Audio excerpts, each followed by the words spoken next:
Morning, Molly. Good morning. Hey there. Good they can see Mom in action here. Yeah, for a little bit. Are they off to school today? They have camp, but it doesn't start till 9. So. Oh, We are live, by the way. summer camp, yeah. So many parts of the country, school is already starting. You know, it's like, whoa, this is really hot time of the month. All right. Good morning. I'd like to call the meeting of the Cook County Board of Commissioners to order on this August 10th, 2021 at 8:32 a.m. Please rise and join us in saying the Pledge of Allegiance. Pledge allegiance to the flag of the United States of America and to the republic for which it stands, one nation, under God, indivisible, with liberty and justice for all.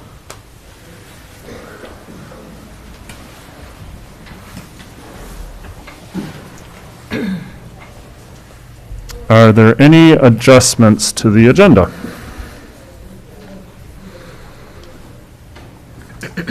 Hearing and seeing none, I would entertain a motion to approve the agenda. Motion to approve. Thank you, Commissioner Starley. Is there support? Sullivan supports. Thank you, Commissioner Sullivan. Any further discussion? All in favor? Aye. Opposed, same sign. Motion passes unanimously. That moves us right down to our public hearing. And we're going to be recessing our location from inside the commissioner's room to outside on the courthouse lawn. And after that, we will close the public hearing and come back in here to move on to public comment period. Minister Yorkie. Yes, Mr. Chairman, I just wanted to note for folks who may be watching online, we are not going to be able to live stream the hearing due to technical limitations, but we will be recording the hearing on video and posting that to the county's YouTube channel after the fact, so that folks who want to hear the comments that were submitted will be able to do so. So I guess I would entertain a motion to recess and then start the public hearing here. I move to go into recess. And is there support there? Swallowson support. Thank you. All in favor? Aye. Opposed, same sign. Motion passes. Out we go. Yep.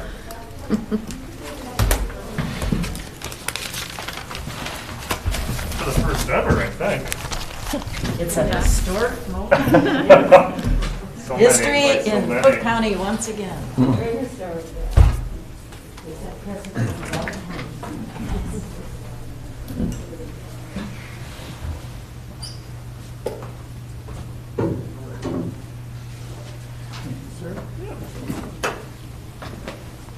All right, we're going outside.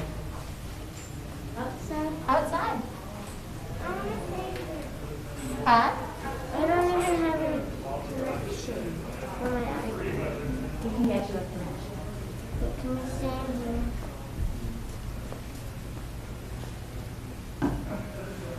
Sure, I'll set you up with a connection, and then I'll come back and get you in about 15 minutes. Okay. No messing with anything here. Mama, can we talk on the phone? No. That's a no. What did he ask? Yes, I'm looking at Auditor right now. Mama,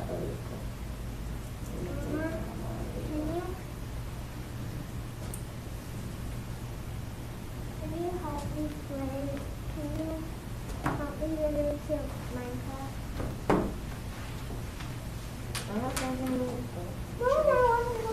into Minecraft. I'm making sure you have Wi-Fi. No, that's not my phone.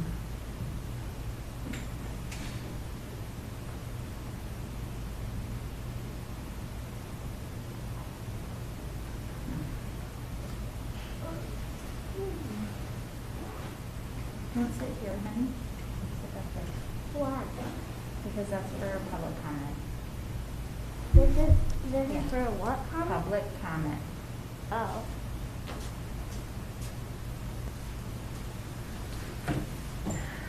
Okay, I'll come back in and get you in 15 minutes. I'm just gonna be outside. You'll see me if you step out the door. Mama, will you? What?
It's same. I don't know. I don't know. Here, I'll take your iPads and put them up on my computer. Wait, why are you leaving your computer now? Wait, am I going to Charlotte's house? Not today because they have things. You're gonna, Jimmy's dad is gonna pick you up and bring you here too. And then you'll hang out here until we're ready to go pick up Ari. But it'll be in my office, not in this room. And also tomorrow, Grandma's cooking us up. Grandson's cooking us up. Yeah. But I thought last night you were talking about, I thought Charlie's mom was gonna pick me up. It doesn't work today because she has dance. Come on, let's go, Ari.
this whole chair for all of my You stuff do. back. I got the gray Yes. ones. Here I got this old taped up one.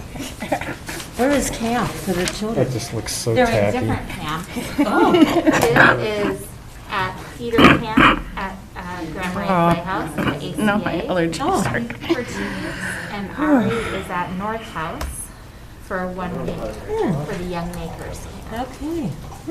Yeah, Interesting talk at the end of the day then, but they have 2 separate experiences. yeah. That's neat. I have to have something wired in so I can do that. One of those little Yeah. straw that. Yeah, I think it's gonna have to be like a port. I don't know, I'm thinking just intravenous caffeine. Yeah. I like the taste of it, though. I do too.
Could you hand me the Nancy Nancy? Mm-hmm. Thank you, sir.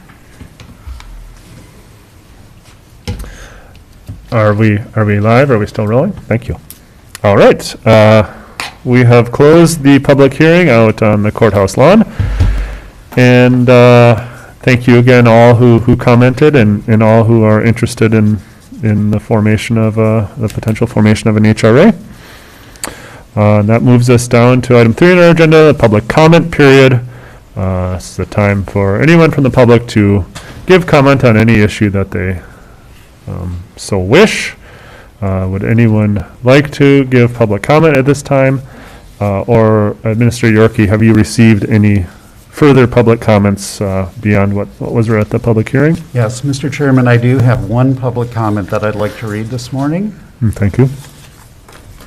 First, I'd like to find it. First things first. Okay. Thank you. So this is an email from Angela Swedman, whose address is 821 County Road 14. And she writes, I'm speaking today to remind the commissioners that we continue to have kennel noise issues in our neighborhood, and also to remind the commissioners of your own comments when you came out to see the shared property line between 777 and 821 County Road 14. Many of you expressed empathy, even agreeing that you personally would not want so large a kennel moving in next door to you. At previous county board meetings, a few of you even stated that the current situation ought to be revisited to see if it still meets the needs of the current residents in our community. I would argue that what the county is allowing to happen in our neighborhood does not meet our needs. The dogs in the kennel next door to us regularly bark at night. It's difficult to get a recording because cell phones have background noise canceling features, and apparently a kennel full of howling dogs counts as background noise to their algorithm. I know that there's a process for these permits, that the Land Services Office makes a recommendation, that the permit applications go to the Planning Commission for discussion, that any permit that eventually reaches you, the Commissioners, has passed through many steps to get to you. Still, somehow, this process is broken. Still, somehow, large kennels have been approved on small lots. If the conditional use permit process is in place to regulate the number or concentration of any activity that would have a detrimental effect on the public if allowed in an unlimited number, what is that limit? I urge you to please consider this entire kennel permitting process carefully. If you agree that allowing multiple kennels to move in within a half mile of your own house would affect your and your family's ability to peacefully enjoy your property, to sleep through the night without being awakened to the sound of howling, please consider what effect it is having on me, my families, and my neighbors. Thank you for your time, Angela Sweetman. And that is all I have. Thank you, Administrator Yorkie. Anyone else in the audience would like to give public comment at this time? Hearing or seeing no one else, I will close the public comment period and move on to item 4, the consent agenda. Are there any items a Commissioner would like to pull for further consideration off the consent agenda?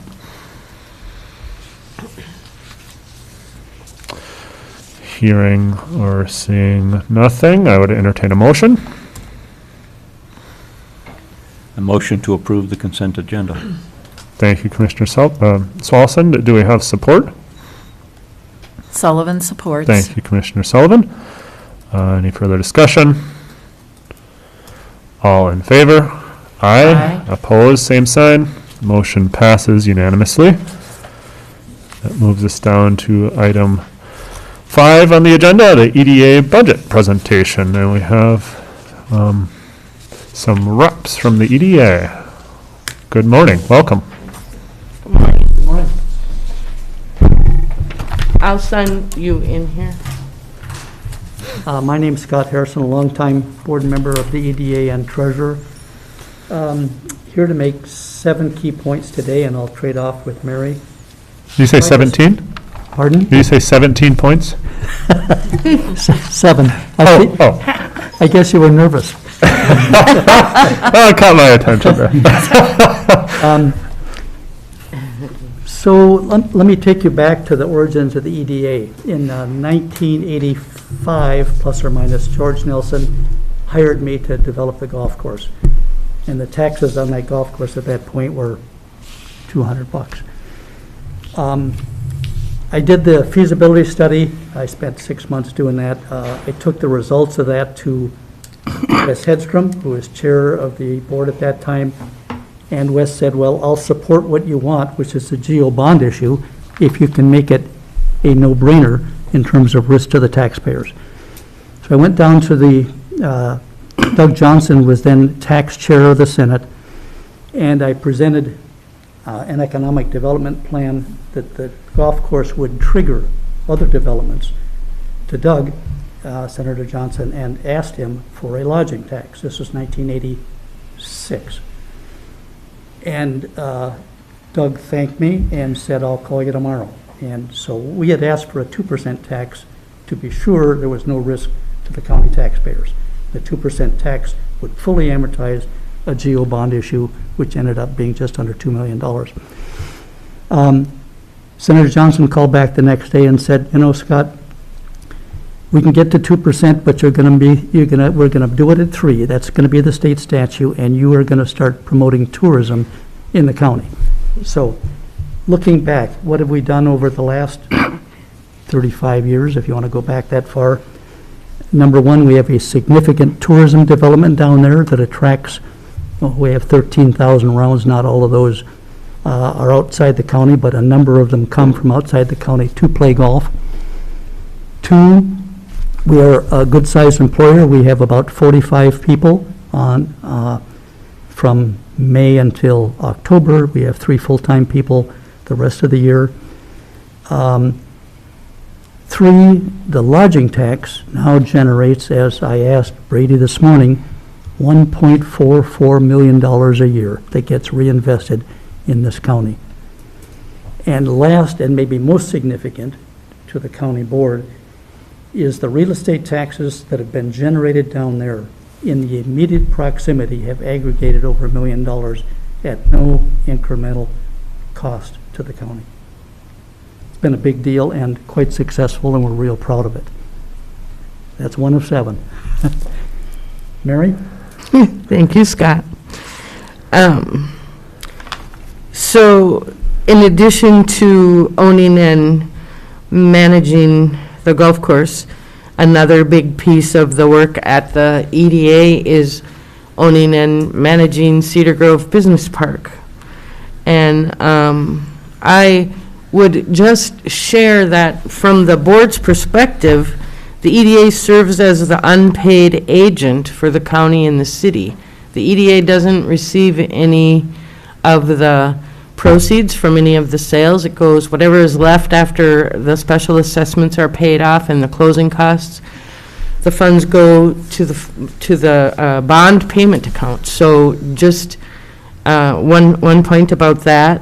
And then we also the county's contribution to the bond debt service flows through the EDA in terms of the special assessments. So, we have an administrative role and a lot of responsibility as the owner of the property.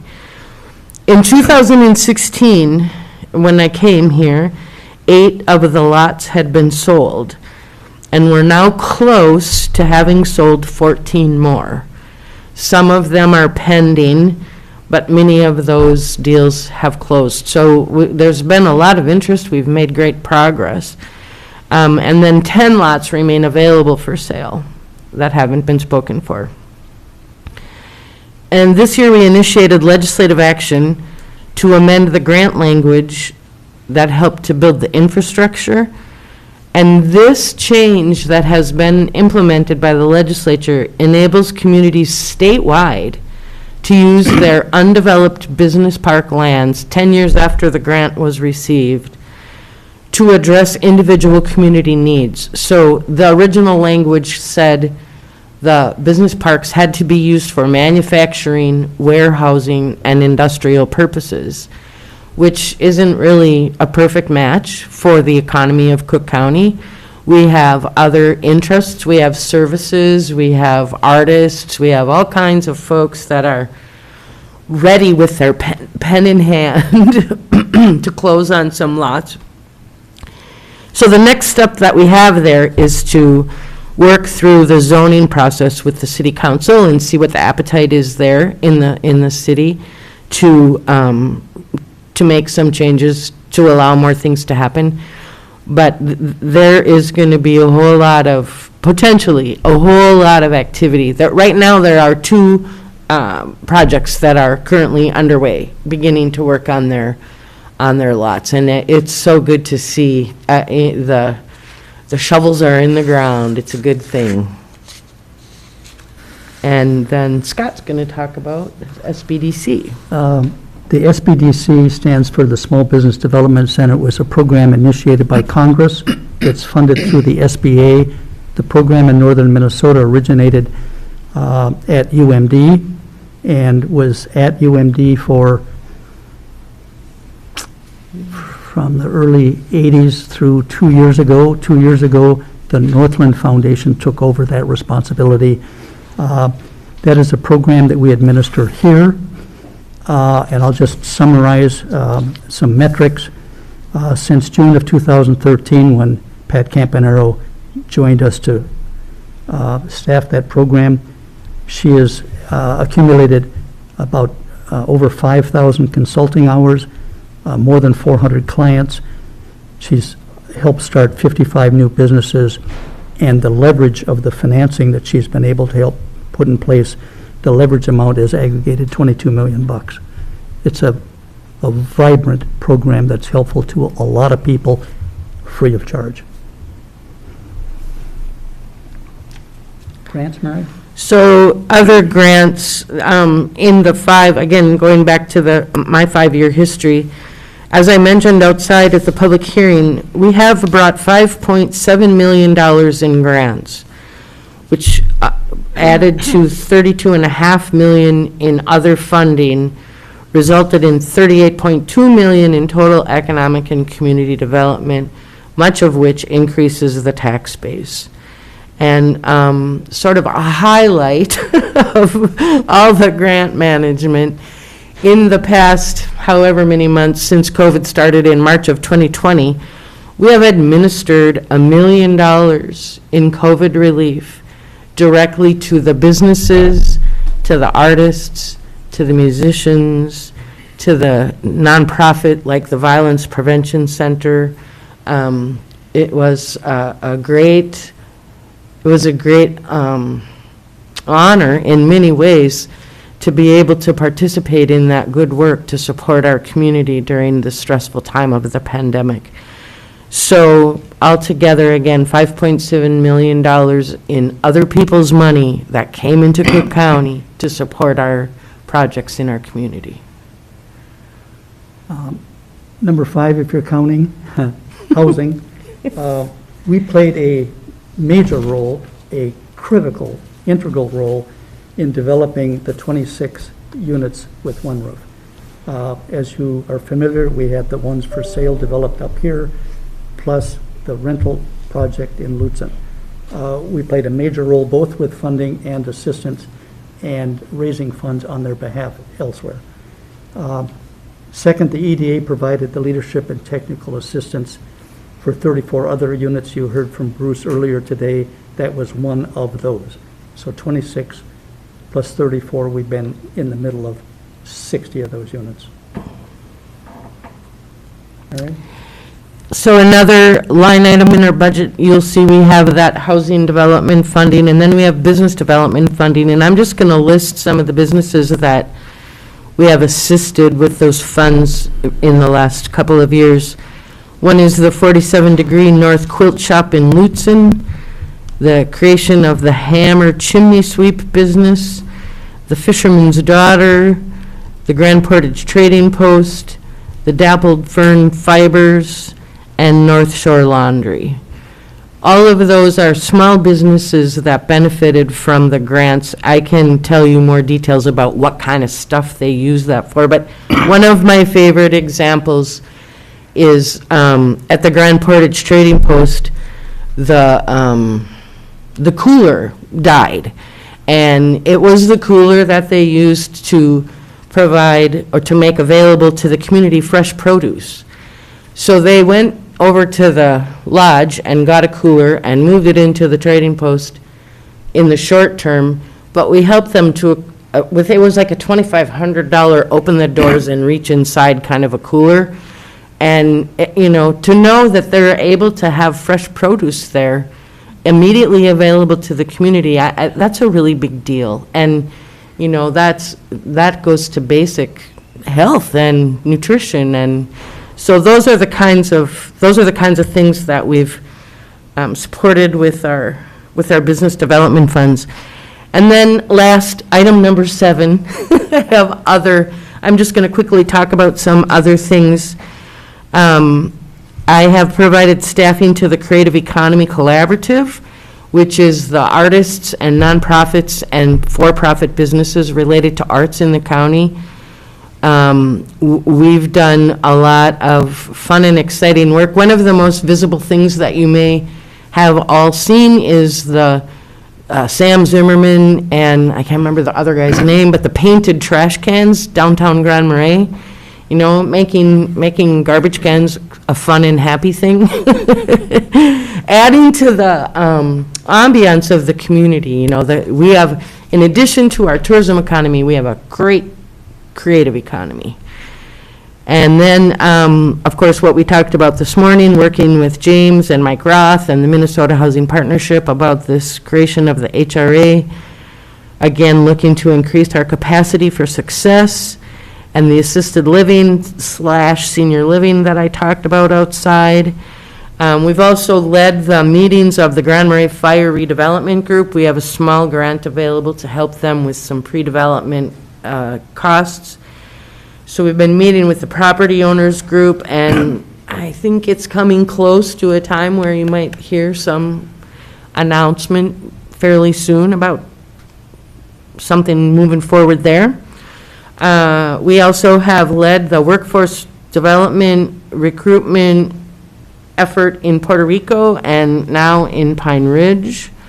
And I have to collect the numbers, but we did have a good number of folks that came in from Puerto Rico, and the last I heard, I think there are 3 families with children who have moved here on a permanent basis, which that's success as far as I'm concerned. That's a big deal.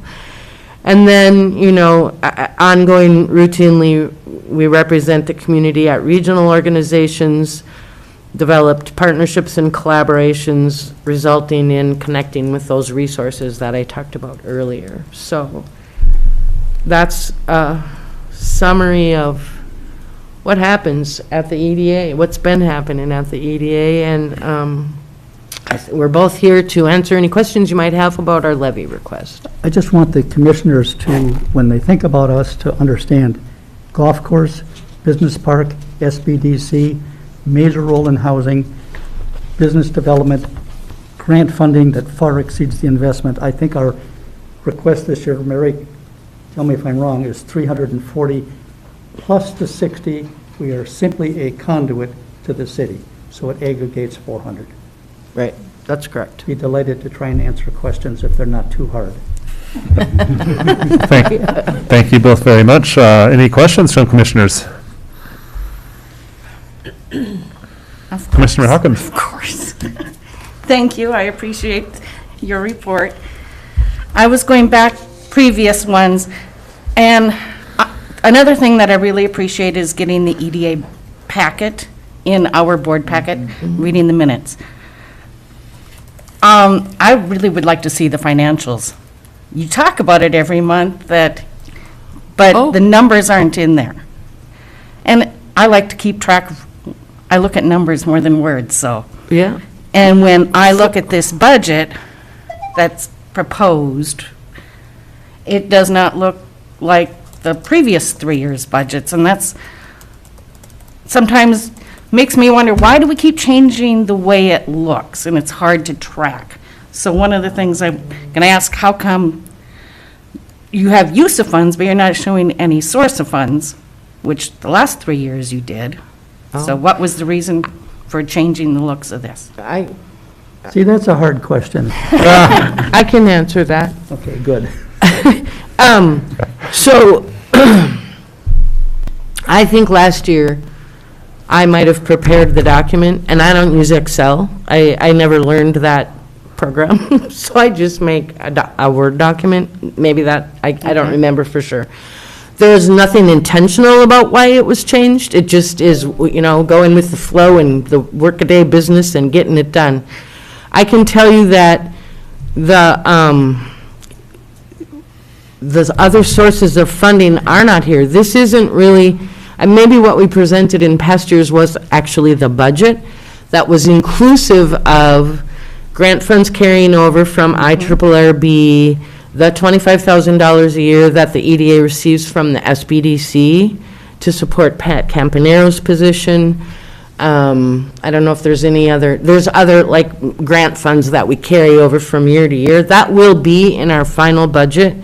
So when I received this document, it was called the 2022 budget, but I contacted the finance committee that prepared it, and I said, this isn't really our budget. This is really our levy request.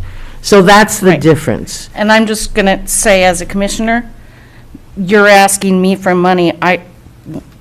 We can give you the I would rest. like more detail. Yep. And I want, other times I've seen budgets, there's actual last year's budget, proposed budget. Sure. And that just helps me understand where the money's going and how it's being Yeah. Good, we'll cue proposed. that.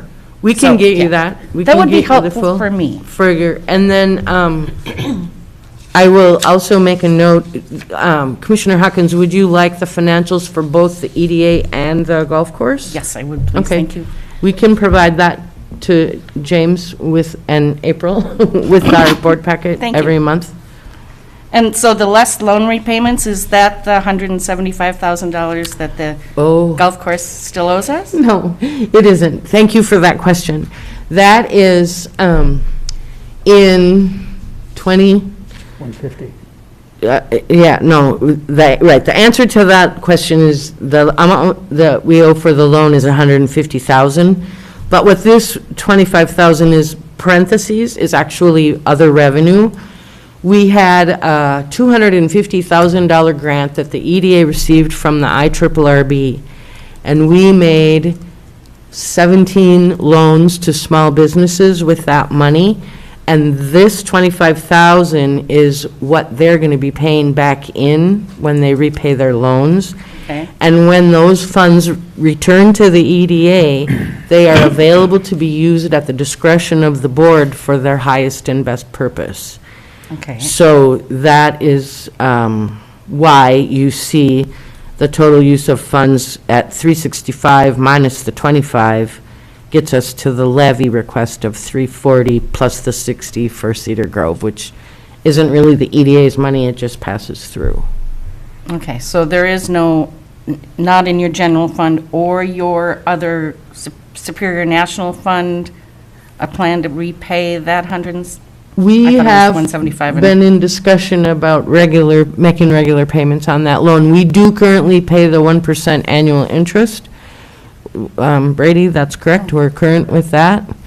And we talk, yes, it's always up Okay. on our table for discussion about the balance due on that loan. The broader answer is our number one priority at the golf course, if there's excess revenues, is reinvestment in the golf course, so we don't have to do what we did in 2013 at considerable expense. Right, and that's what I just was wondering. I don't see the number, so I'm wondering, Yep. how close are we yet? I didn't. We're getting So, thank you. closer. We're getting closer.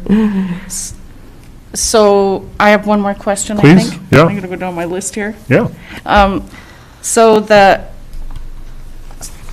if or when this board approves an HRA, will that change this levy request? It would be a separate levy request, and I would defer to the county administrator to correct me if that's not right. That is correct. So Right. where it says housing project, That's in my separate. mind, I was thinking that, well, that would move over to that budget No, request. that's direct investment from the EDA, separate from the HRA. Right, but we have talked about that. So if the HRA is created as proposed under the umbrella of the EDA, that 100,000 that we have in housing would, of course, be worked in partnership or concert with the HRA and the EDA. There won't be another, at this time, there won't be another request for additional funding. That will be the local investment. Okay, thank you. And I just kind of wanted to put that on the record. Yep. Okay. Nope, that's where we're at. And of course, we don't know what we don't know, but that Yeah. is what we anticipate at this time. Very good.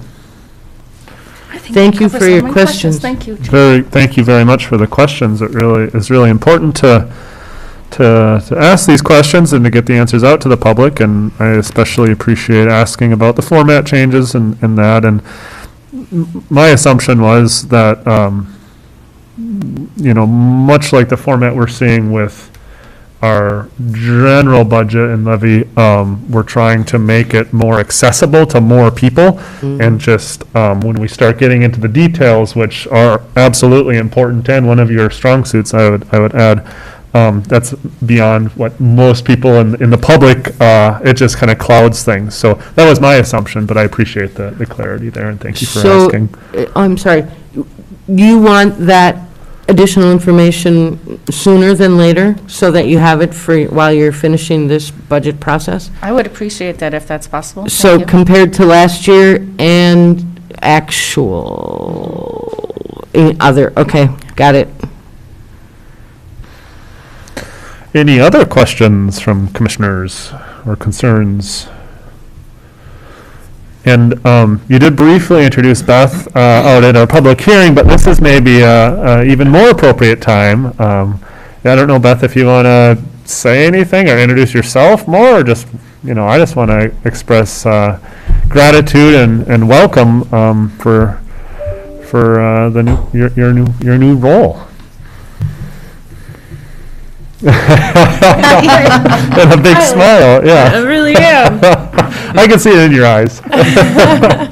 No, my name is Beth Drost. I am really happy to be working in this capacity. This is the work I just really love to do and stay busy, and great, kind of a service-oriented kind of position. So I'm really excited to work with you and with the city council and with the board of the EDA. And I had my first day yesterday, and I'm just meeting a lot of people and realizing that I have a lot more people to meet. So we have a small community that I hope to be able to get to know a lot better. As you all know, I come from Grand Portage and tend to stay up that way mostly.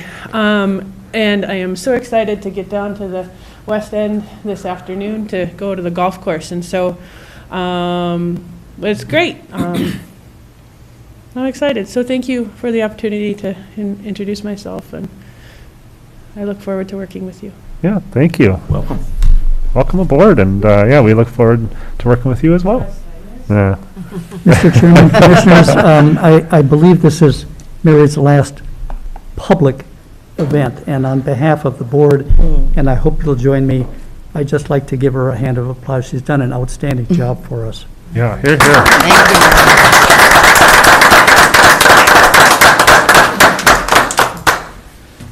Thank you. Thank you, Mary, Yes. for your service. And yeah, outstanding is very accurate.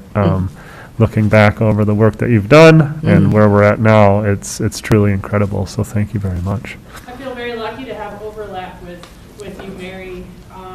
We get to spend some time together, and yesterday was full of a whole bunch, and I just really appreciate it. Thank you. Thank you. Thank you all. I love this job. It has truly been my pleasure. It's hard to let go, but I'm really excited to let go.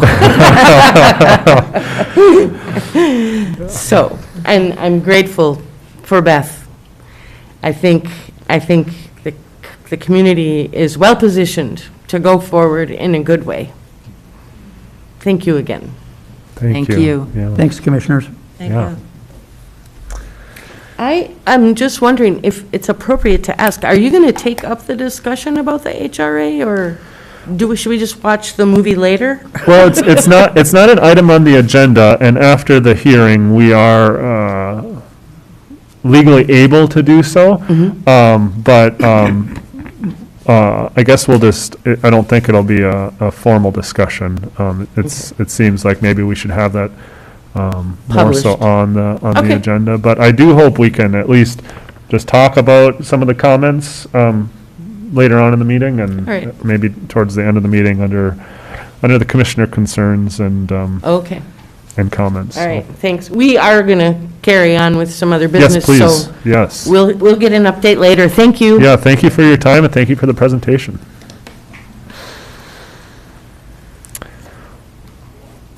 That moves us on to item 6 under the auditor, the Q1 2021 general fund budget review. Auditor Powers. Thank you, Mr. Chair. So this is 2021, January through March for the general fund. Same basic format as you saw recently with the end of 2020 report, with the exception, I took out the dollar amount differences. It seemed just a little busy, and just left you with the percentage changes, and you can figure out the dollar amounts, or I'm happy to do the math.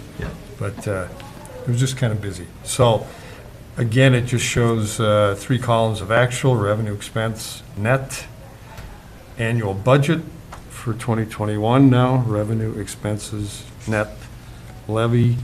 Most of these are levy departments. There's a couple of exceptions. I think E911 is still on here. It's not a levy department, but it's all funded by state money.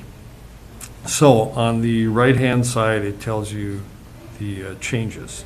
At the top there, that's a summary that revenues are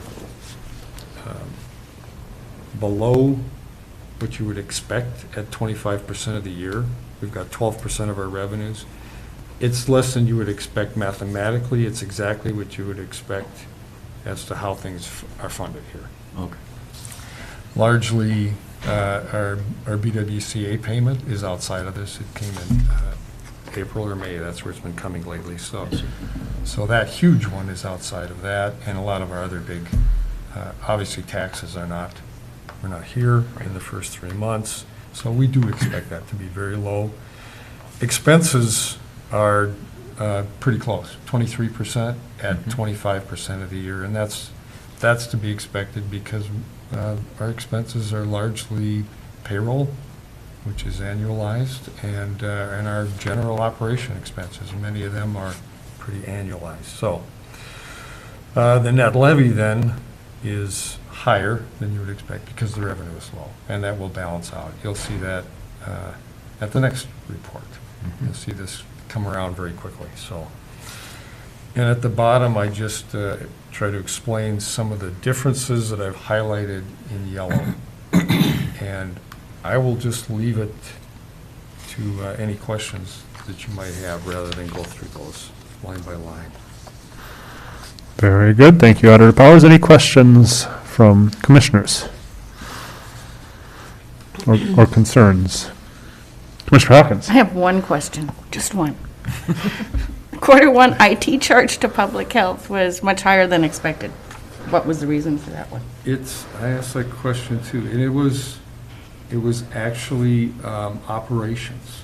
I've got a list of things that happened up in the IT department. I mean, in Like the equipment broke down or Human something? Services Department.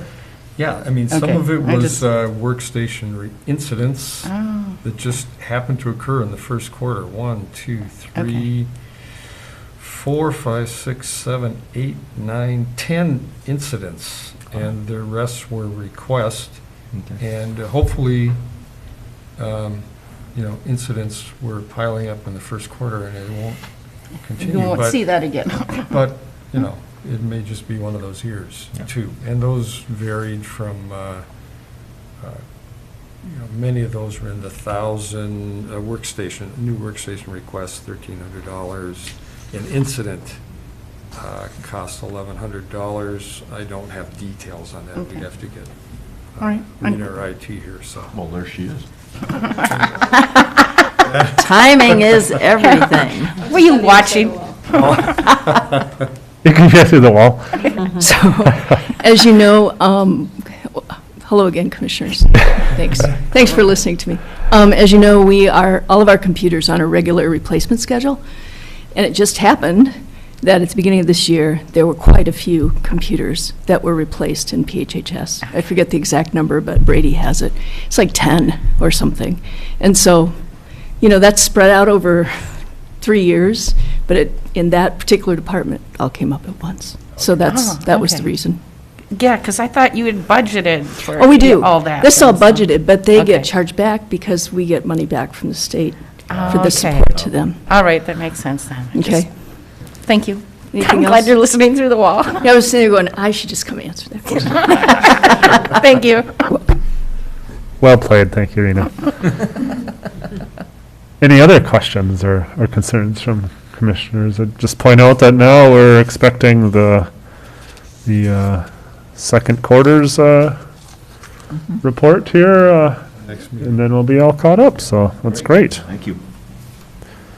Thank you for catching us up.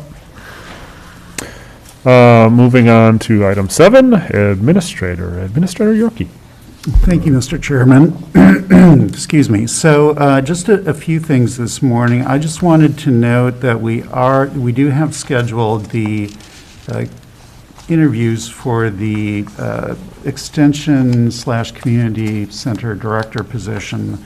We are going to be interviewing 3 candidates, and those are scheduled to take place on Monday, August 16th. I know there's been a lot of interest in this process in the community, and we've made a real effort to get community input to make sure that we're taking the right direction in this recruitment. And just want to say thank you again to all the folks who have participated in the listening sessions. We've got a couple of members of the Community Center Board of Trustees who are participating in the interview process. And I'm really confident that's going to give us a great connection in terms of making sure that the candidate that we select really is able to do the full range of responsibilities that Diane Booth has been carrying out. So, excuse me.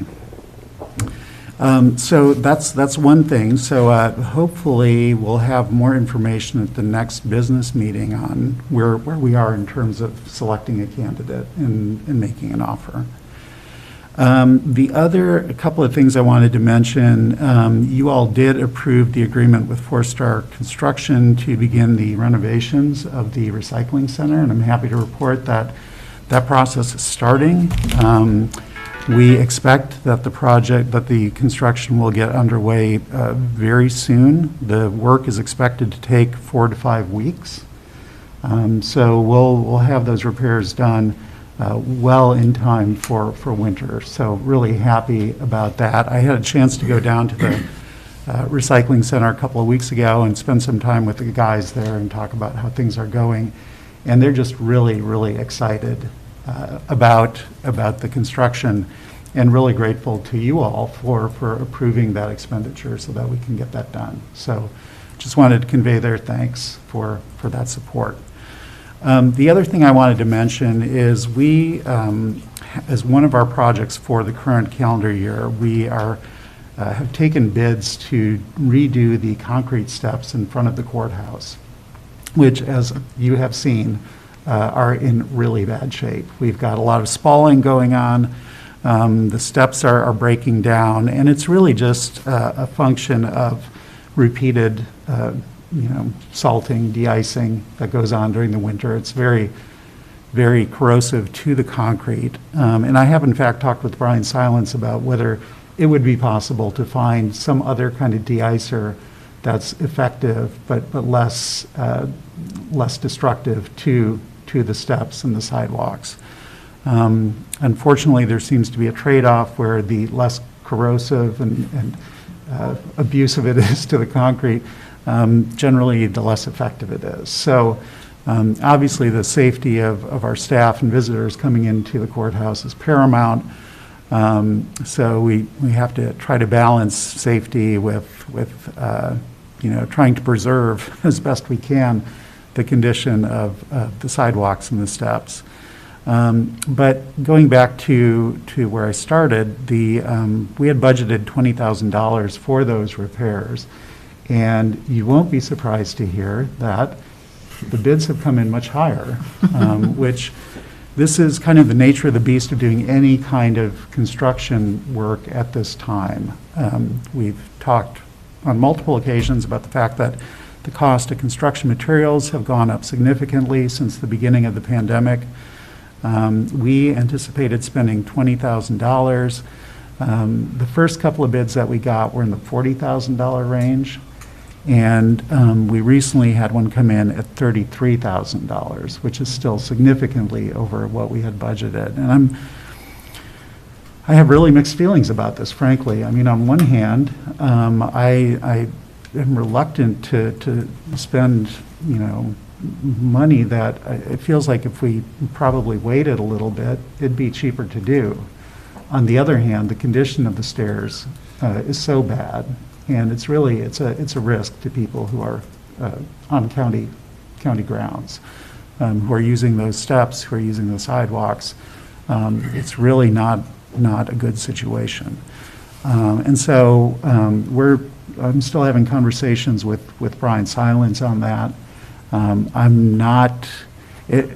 really don't think we stand a good chance of getting a lower bid than what we already have. And I would invite your thoughts about, the path forward.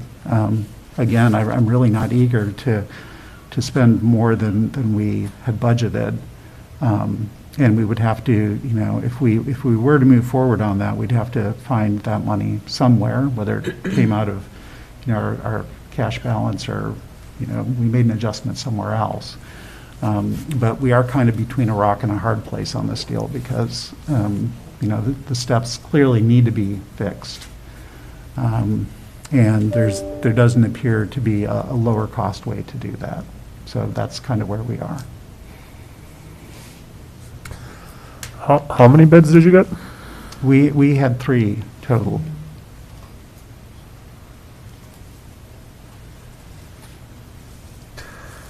All local? That I would have to check with Brian on that. Any thoughts from commissioners on the situation? Is there, because we have handicap accessibility at other entrances, is there an option of a ramp from the street level up to, or at least partway up to the front entrance of the courthouse that might provide a cheaper option and a plowable portion?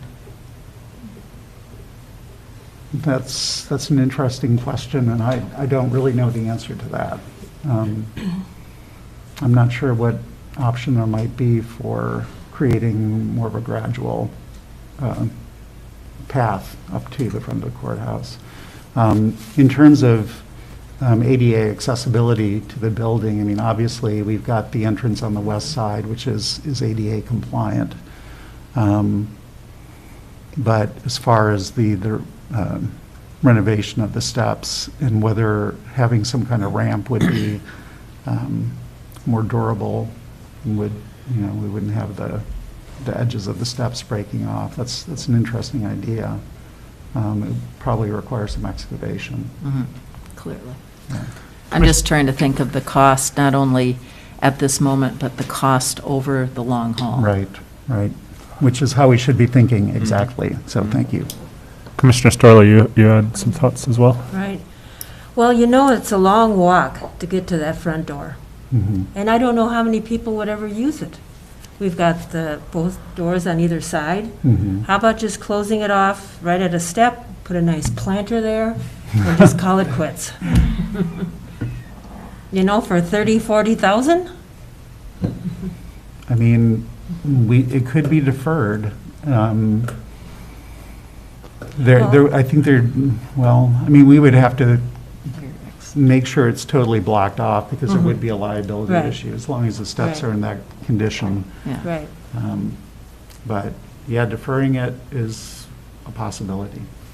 So the actual work, I kind of forget what it looks like. The actual work would be replacing steps and the sides and bringing it down to the sidewalk and all of that. Mm-hmm. Correct. Is that correct? And we're talking about the steps both by the street and then the ones that lead up to the front doors of the building. Yeah. Mhm. Well, that's more important, I think, over here.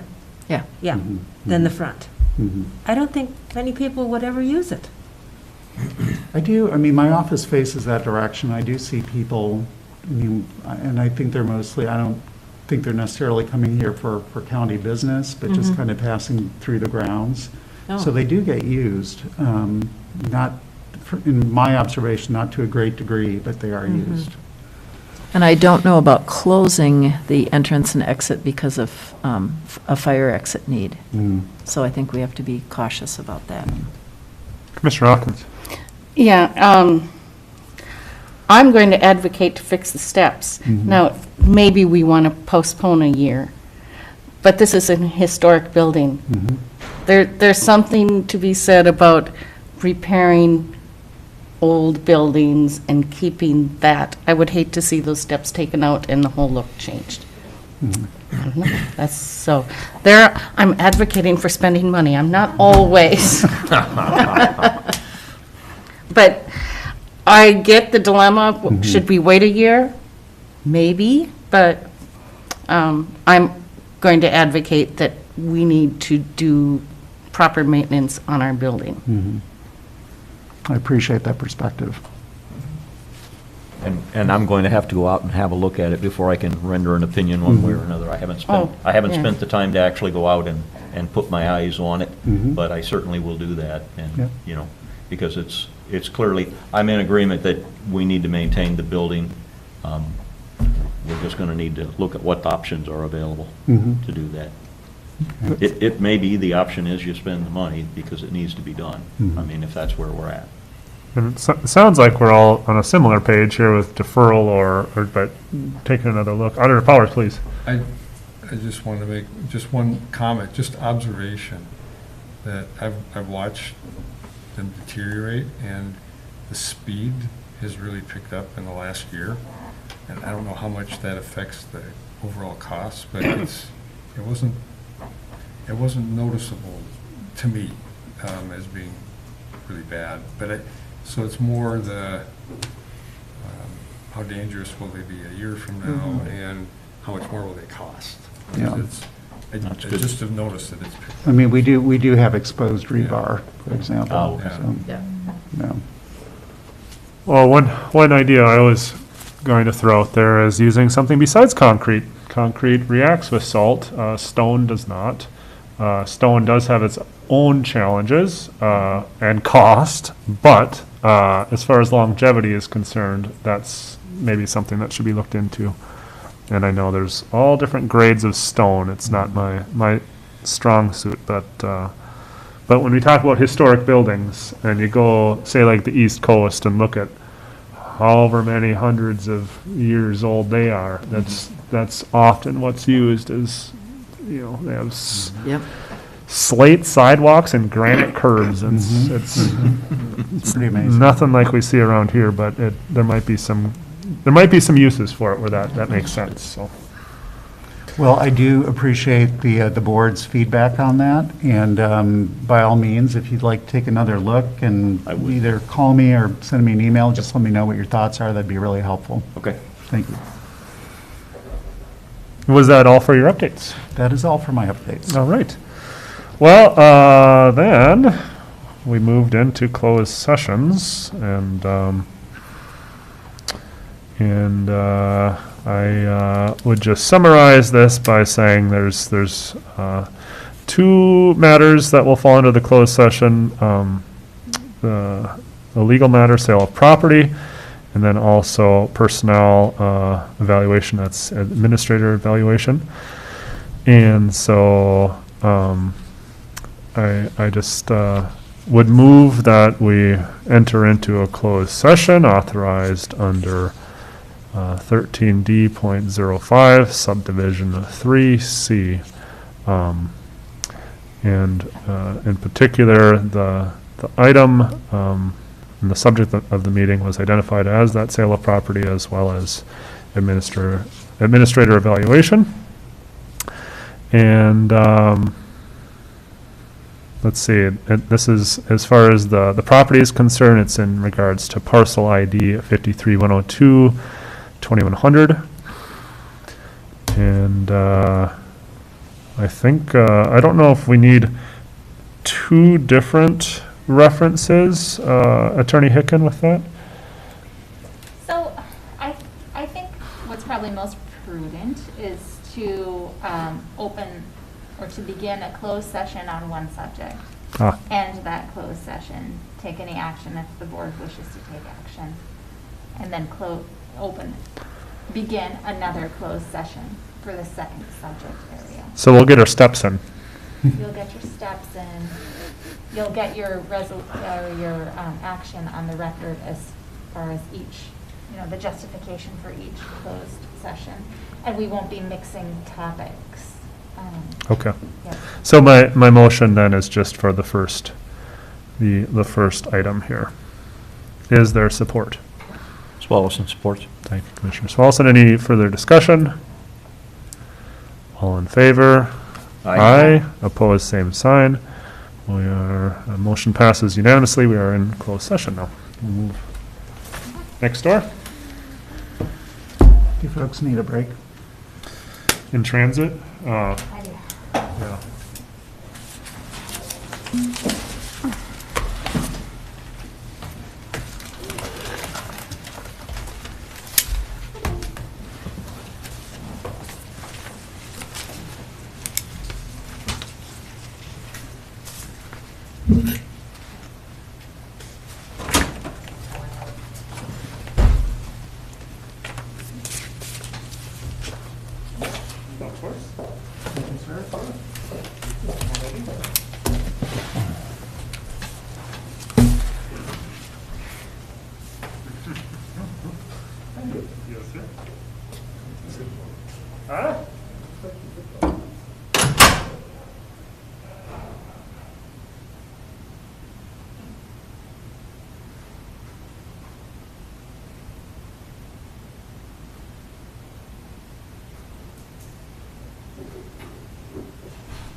supposed to be on the screen?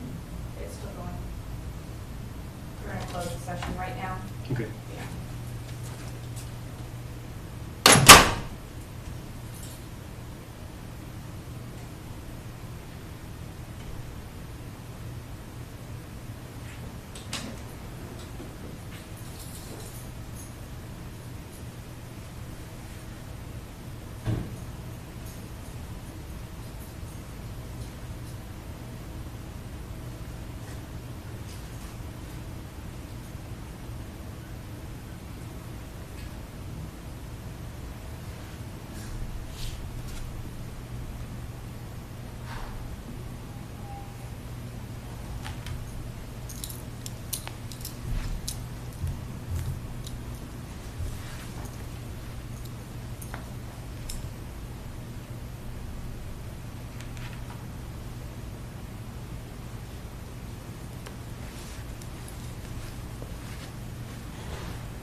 I feel like we've done that, no?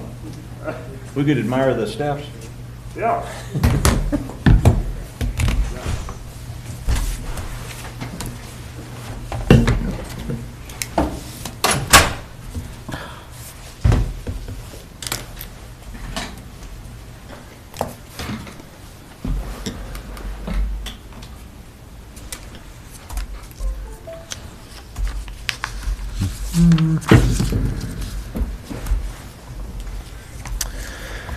Okay, so we are reopening our regular meeting, having just, I think we're still rolling, no, right? Yeah. I think, and it's so brief, we're reopening only to close again, assuming that we vote to do that, but I would move to enter into a closed meeting to discuss personal matters as far as the administrator evaluation. And is it the same statute here, 13D.05? Perhaps.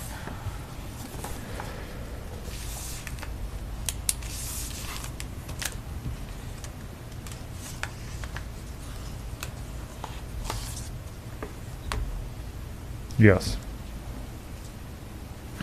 Subdivision 3. A public body may close a meeting to evaluate the performance of an individual who is subject to its authority. Yes. Is there support for that motion? Swallowson supports. Thank you, Commissioner Swalson. Any further discussion? All in favor? Aye. Opposed, same sign. Motion passes unanimously. There we go. The hoops.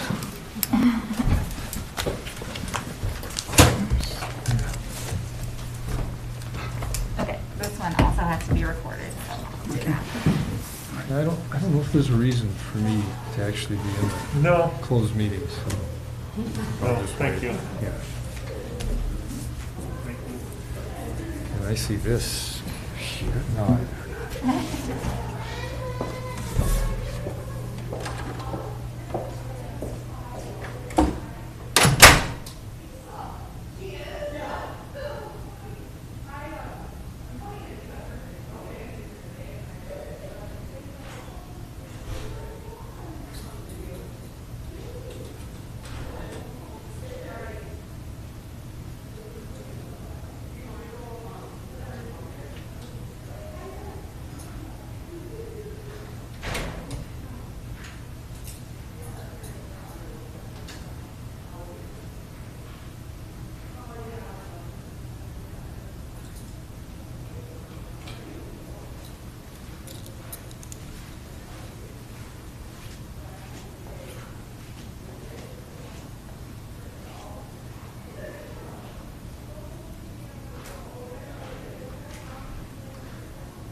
it becomes more and more apparent, this is where my computer is. I'm helpless without it.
You don't have a laptop here, do you? No, I don't.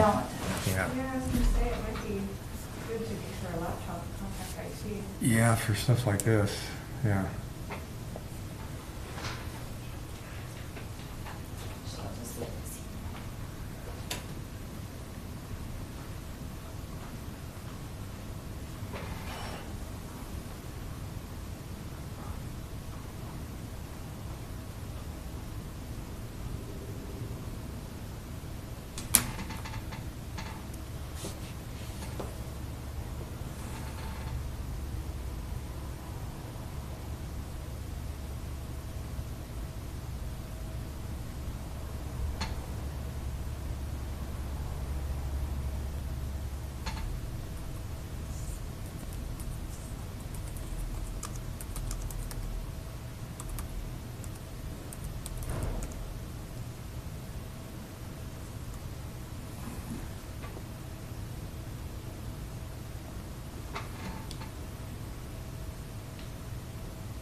back. Hi.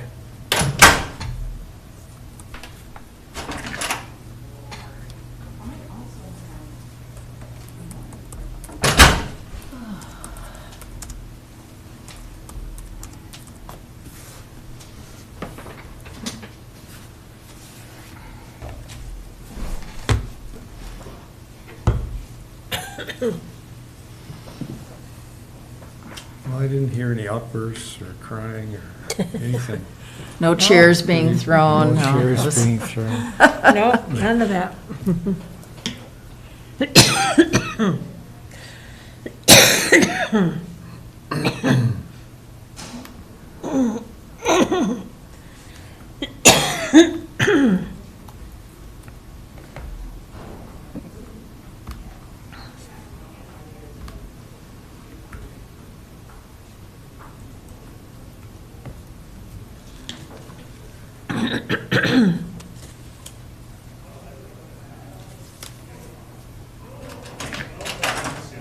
To figure that out and to work through it, so.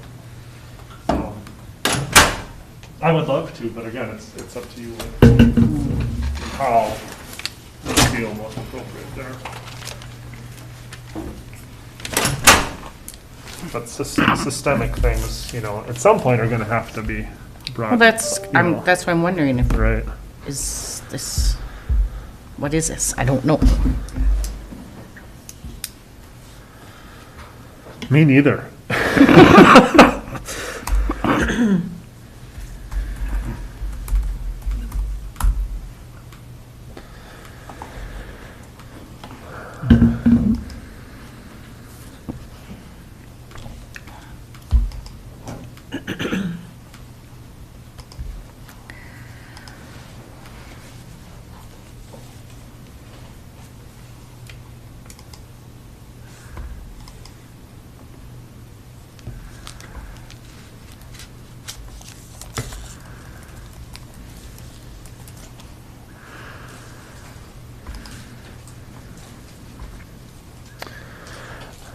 And we've left our closed session. We're just waiting for attendance to resume our regular board meeting.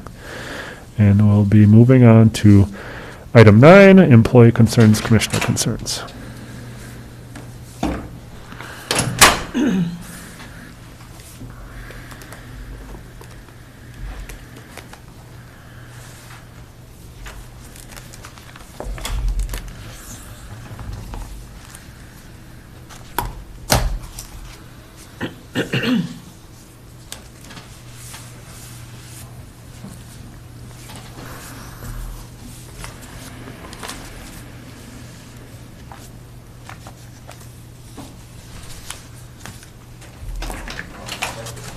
Somebody's gonna have to leave the engine on.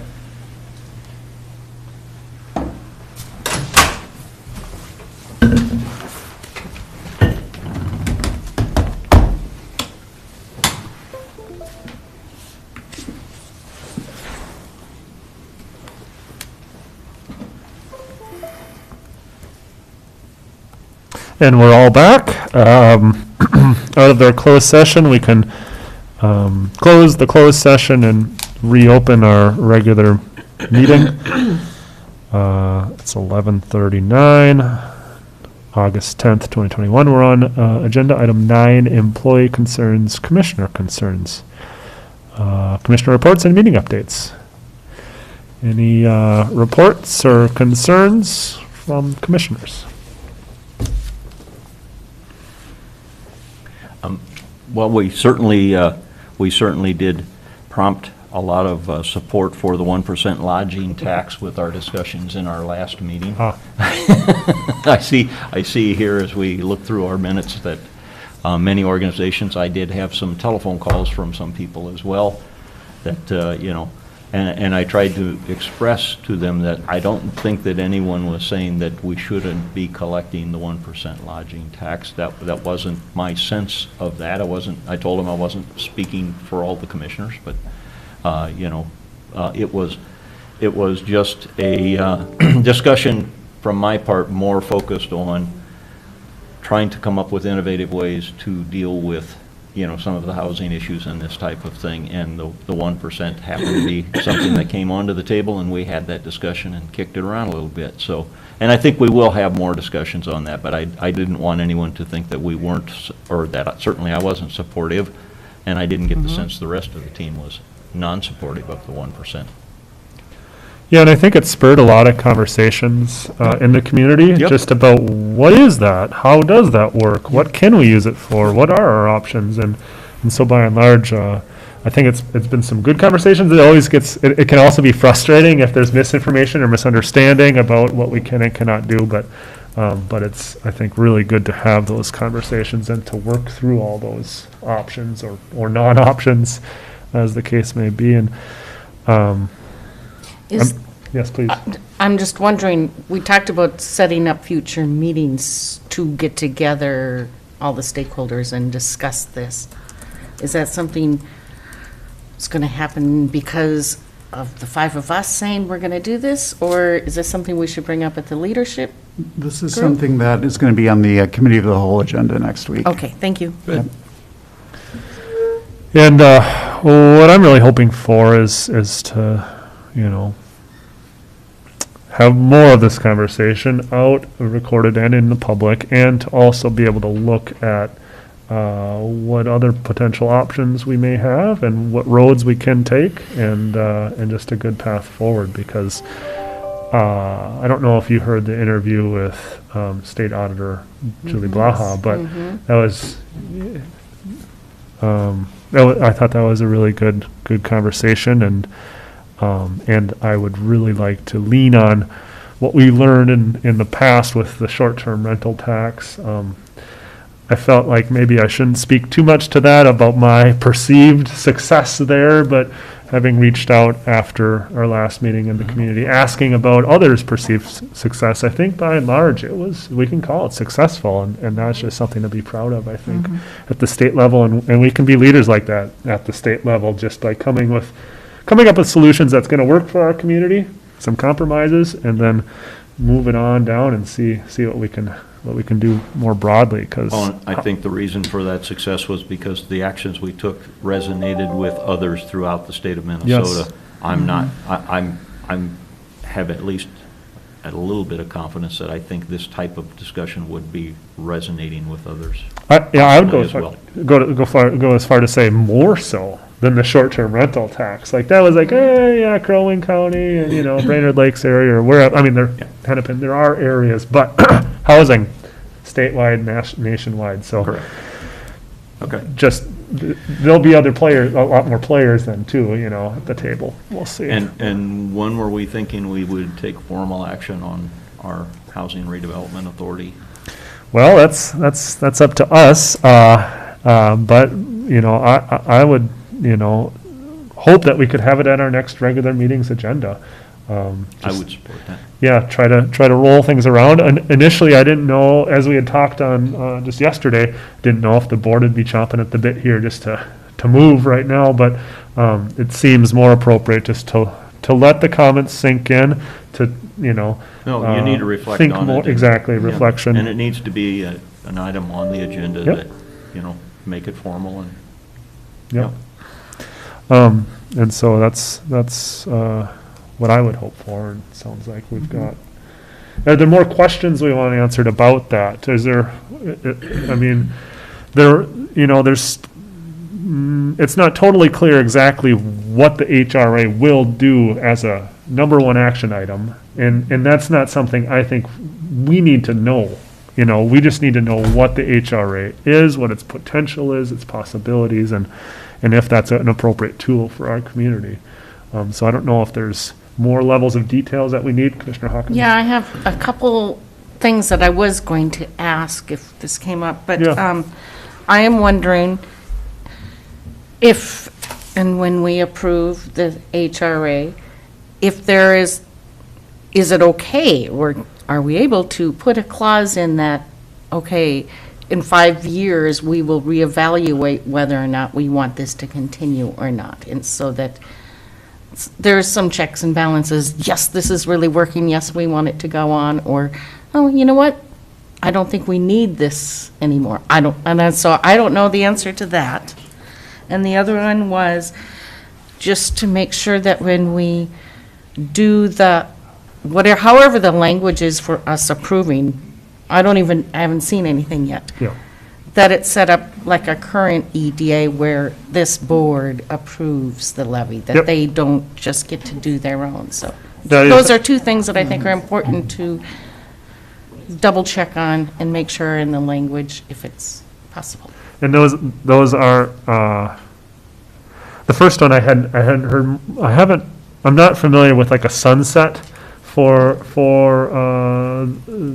that kind of thing, but we can look into that, absolutely. The second one is something that I hear more about in the community, and some people are saying, well, I don't want the HRA to just have blanket tax authority, and that's not the case. It'll be just like the EDA. Correct. And so they come to us, they come to the Board of Commissioners, and the Board of Commissioners sets that, and that's where the buck stops. But it's not going to be like the hospital where they have that authority. Complete independence. And there are other HRAs in the state who do have that complete authority, so that's what we just want to make sure. You want to see that? Ours, I gotcha. I want to make sure that language is in there. Yep, yeah, appreciate that.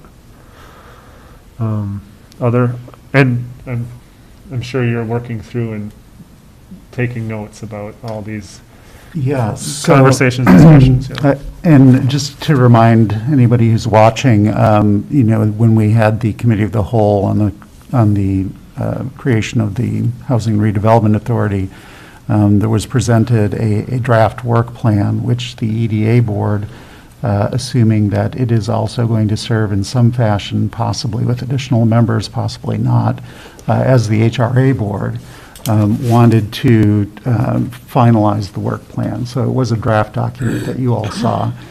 And so they're going to be working to refine that. And so that's one issue. And certainly I think there will be opportunities for this board, for the community to further influence what the HRA's priorities end up being. The other thing that I was going to mention about that is that it's not clear that we would be able to necessarily put some kind of time frame that the HRA would have to be renewed at some point. I'm not sure that's the way it works in statute, but we'll do some additional research on that to determine if that would even be possible.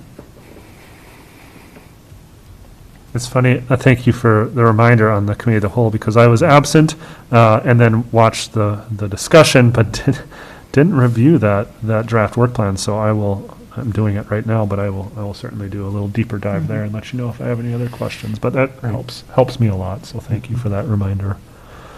Any other questions, levels of detail needed, or concerns in regards to the HRA at this point? I just wanted to remark that I've had lots of email and also phone and personal communication supporting the HRA from a wide variety of people, and a number of resort owners up on the Gunflint Trail, members of the Gunflint Trail Scenic Byway Group, also commented because of their busy schedules this time of year, they couldn't be here, they couldn't participate, but they do want to support the county in moving forward and providing housing for those people that are living here and working here year-round. And this kind of my last thought on this for now is that my dream, I think, and this is just one commissioner, so take it for whatever it's worth, is to be able to somehow talk with our state legislatures about creating a new lodging tax that can somehow just fund HRAs, and that, I think, has potential at the state level because of the housing need throughout the state, and just how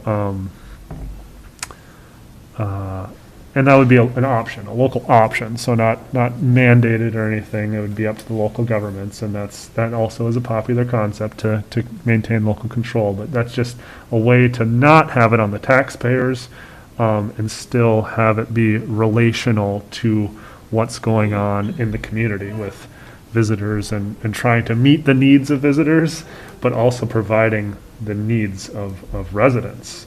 So it's all connected, but that's my dream there, so, for now, I mean, like I said, that's one idea from one commissioner that we can flesh out or throw away, for that matter, if it's not working for everyone, so. All right, any other commissioner concerns, reports, meeting updates? Commissioner Storley. Thank you. I believe we've all received an invitation to the Schroeder Historical Society. No? Then I'm going to do it. All right. The Schroeder Historical Society has been one that we have supported in the county starting in maybe 2014-15 when we had a review of people submitted their request for funding based on what they do. And if you'll notice in Brady's budget, the Cook County Historical Society receives money there, Colony and the Schroeder.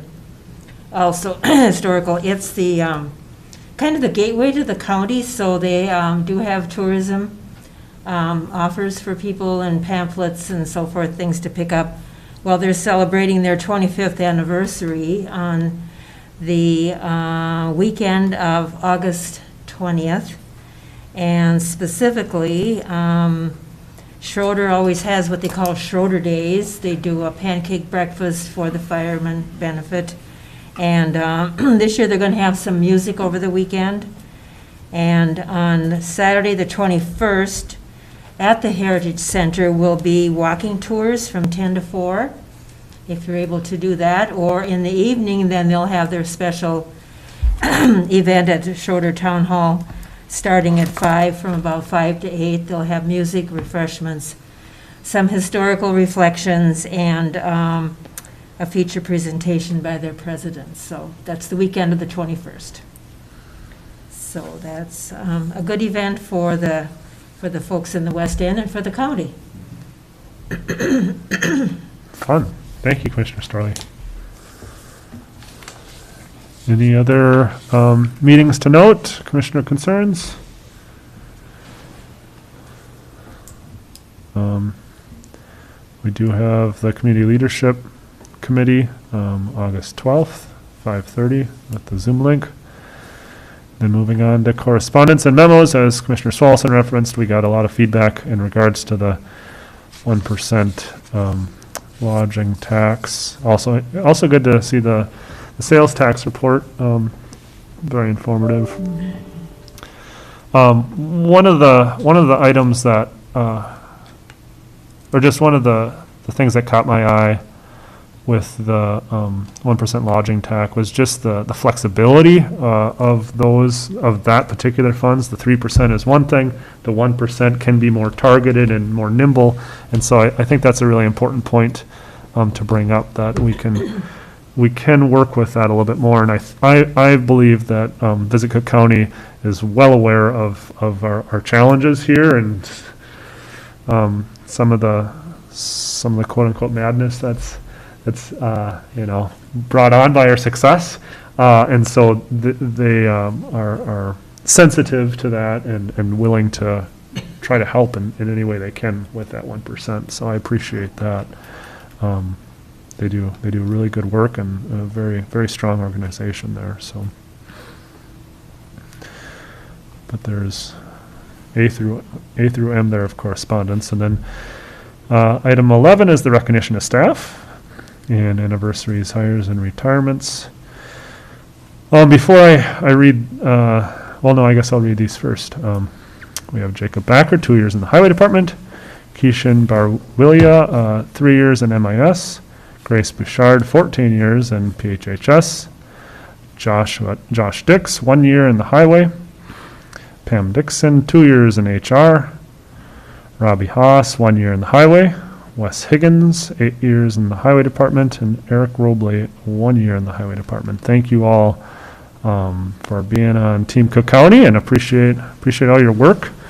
We've got a lot of newish employees, so it's really exciting to have that energy, and also very exciting to have the experience of our more veteran employees there. And then I did just want to give a recognition to former Commissioner Frank Moe, having been diagnosed with brain cancer and undergoing surgery there. Just want to recognize him and his family and the struggles there. It sounds like a rough situation, and that our wishes are with him and his family, and the updates that I've been seeing seem very positive, so that's also very encouraging, but it's also just very, very scary, so best wishes there. Also, just our condolences to the family of Gary Radloff. He passed away. He worked for the county and as a bailiff in the courthouse here too. So that's very, very sad news. And just want to send our best wishes to his family. So with that, I guess we can move on to item 12, which is adjournment, unless any commissioners have anything else they want to say or share. All right. Motion to adjourn. Thank you, Commissioner Solson. Is there support? Support.